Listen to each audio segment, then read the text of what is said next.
Good afternoon, everyone.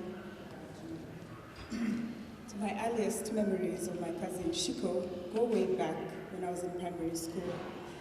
I always looked forward to our visits in their residence in South Bay. As a child, I would hope that every time we visited, that Shiko would be home. Shiko was so beautiful. Her eyelashes were unique. They were long, and they grew down, not like ours grew up.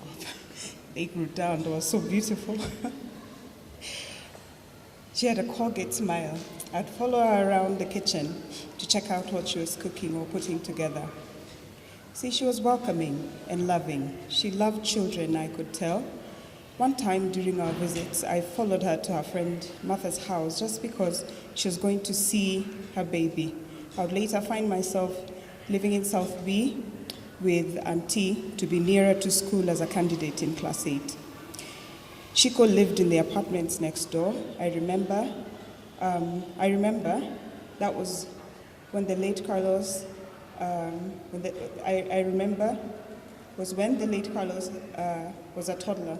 I loved to hang out with Adrian too. Shiko was like a big sister to me. She gave me lunch money from time to time and helped me with my home science project, cooking. She cared so much. She cared so much and wanted to know how I was doing often. After I cleared high school, Shiko took me out to Nando's, the pizza place. That was my first pizza encounter, and boy, it was good. Twice, I told my folks that I was going to hang out with Shiko because I knew she would cover for me. Well, 2 years later, Shiko introduced me to the YMCA program, which got me a visa to go to America. Shiko walked me through it all, even drove me to my interviews at the American Embassy. I'll be forever thankful. Shiko later came to America 2 years later. We worked together, we were roomies. We had lots of laughs, made up names of foods, thwaks, our famous ng'ombe stew with beef and assorted veggies, warus for sure. The jokes were endless. I remember how she would jokingly refer to the patients we took care of as people get so old, they look like Toto monkey.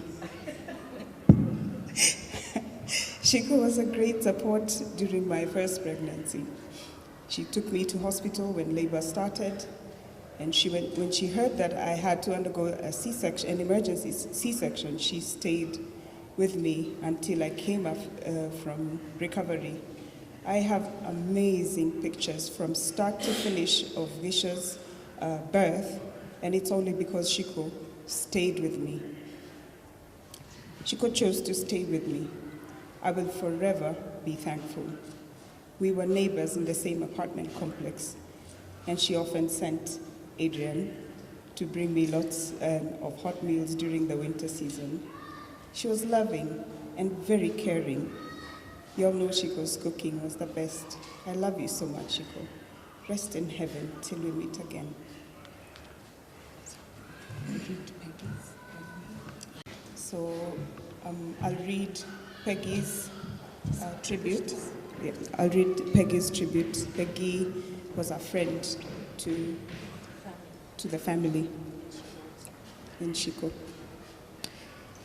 In the early 80s, after completing my university education and having recently lost my father, I was invited to live with the Gedere family, courtesy of my dear friend Bella, who was living at University Halls of Residence at the time.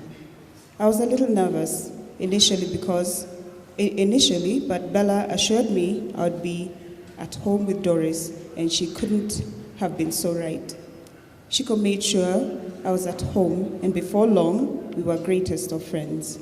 At the time, Shiko was expecting Adrian, and we eagerly anticipated the birth of her son as we spoke well into the night. Shiko was quick to train me how to fit in and would sweetly scold me. Yes.